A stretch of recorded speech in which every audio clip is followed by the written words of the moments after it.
Okay, ഈ ഒരു ഘട്ടത്തിൽ എന്താ പറയാൻ? കടയുടമയല്ല, കടയുടമ അവിടെ അല്ല, പോയിട്ടോ.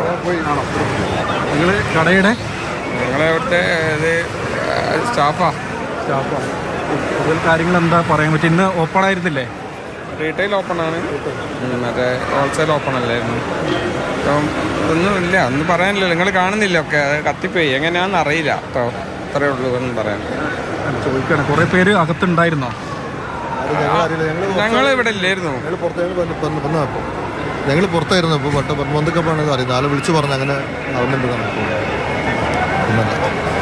അവസ്ഥ മനസ്സിലാവും. എന്നാലും ചോദിക്കുകയാണ്, ആളുകൾക്കൊക്കെ കൃത്യസമയത്ത് പുകയിരുന്ന് കണ്ട് പുറത്തേക്ക് ഇറങ്ങാൻ പറ്റിയല്ലേ? ഈ കോംപ്ലക്സിന്റെ മുകൾ ഭാഗത്ത് മൊത്തം ടെക്സ്റ്റൈൽ ഷോപ്പ് തന്നെയാണ്. വേറെ ഒന്നിലേക്കും തീ പടർന്നായിട്ട് കാണുന്നു അറിയില്ല. അതിപ്പോൾ ഞാൻ കുറച്ച് കഴിഞ്ഞാൽ അറിയില്ല. കുറച്ച് കഴിയണം, കഴിയുന്ന വേഗത്തിൽ ഇനി അണയ്ക്കുക എന്നുള്ളത് അല്ലേ?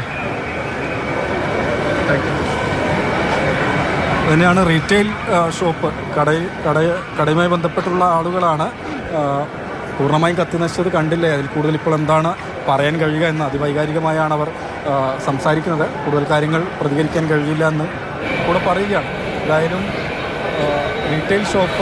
റീറ്റെയിൽ ഭാഗം തുറന്ന് പ്രവർത്തിച്ചിരുന്നു. ഒപ്പം കൂടുതലായി സാധനങ്ങൾ സൂക്ഷിക്കുന്ന ഗോഡൗൺ കൂടി ഇവിടെ തന്നെയാണ് പ്രവർത്തിച്ചിരുന്നത്. അത് പൂർണ്ണമായും തന്നെ കത്തി നശിച്ചു നിൽക്കുന്ന അവസ്ഥയാണ്.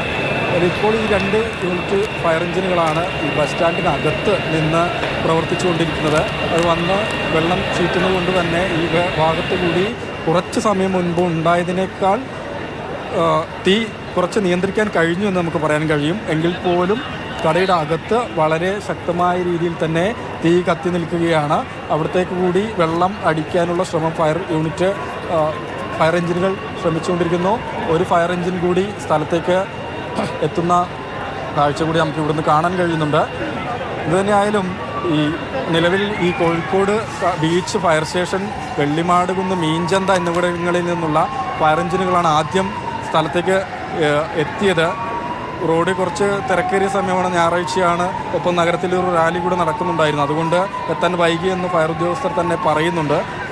ഇപ്പോൾ ഏതായാലും ഈ തീ പിടിച്ച് 1.5 മണിക്കൂറിലേക്ക് എത്തുന്ന സമയത്ത് കൂടുതൽ ഫയർ എഞ്ചിനുകൾ സ്ഥലത്തേക്ക് എത്തുകയാണ്. കാരണം ഇത്രയും സമയം കത്തിയിട്ടും തീ നിയന്ത്രിക്കാൻ കഴിയുന്നില്ല എന്നുള്ളൊരു വളരെ ഗുരുതരമായൊരു അവസ്ഥയാണ് നഗരത്തിലുള്ളത്. അതുകൊണ്ട് കൂടുതൽ ഫയർ എഞ്ചിനുകൾ, അതാണ് ഡെപ്യൂട്ടി മേയറും പറഞ്ഞത്, എത്താൻ കഴിയുന്ന സാധ്യമായ സമീപ ജില്ലകളിൽ നിന്നടക്കം ഫയർ എഞ്ചിനുകൾ സ്ഥലത്തേക്ക് കൊണ്ടുവന്ന് തീ അടയ്ക്കാൻ വേണ്ടി പരിശ്രമിക്കും എന്നുള്ളത് തന്നെയാണ്. ഒപ്പം ഈ നഗരം നിശ്ചലമായി നിൽക്കുന്ന ഒരു സാഹചര്യം, നഗരത്തിലേക്ക് വാഹനങ്ങൾക്ക് പ്രവേശിക്കാൻ കഴിയാത്ത അവസ്ഥയാണ്. വളരെ ദൂരെ നിന്ന് തന്നെ ഗതാഗതം നിയന്ത്രിച്ചുകൊണ്ടാണ് ആളുകൾ ഈ ബസ് സ്റ്റാൻഡിലേക്ക് വരാതെ ഉള്ള കാര്യങ്ങൾ പോലീസ് ക്രമീകരിച്ചുകൊണ്ടേയിരിക്കുന്നത്.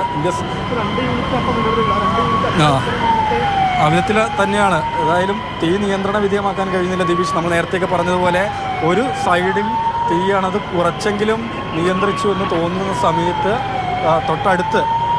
തൊട്ടടുത്ത ഭാഗത്ത് വളരെ ശക്തമായി കത്തുന്നു എന്നുള്ളതാണ് സ്ഥിതി. കടയിൽ അകത്തുണ്ടായിരുന്ന തുണിത്തരങ്ങളെല്ലാം തന്നെ പൂർണ്ണമായും കത്തി നശിച്ചു. ഏതായാലും ആളുകളുണ്ടായിരുന്നു. ഷോപ്പ് ഓപ്പൺ ആയതുകൊണ്ട് തന്നെ, ഞായറാഴ്ച ആയതുകൊണ്ട് തന്നെ തുണിക്കടയിൽ കൂടുതൽ ആളുകളുണ്ടായിരുന്നു.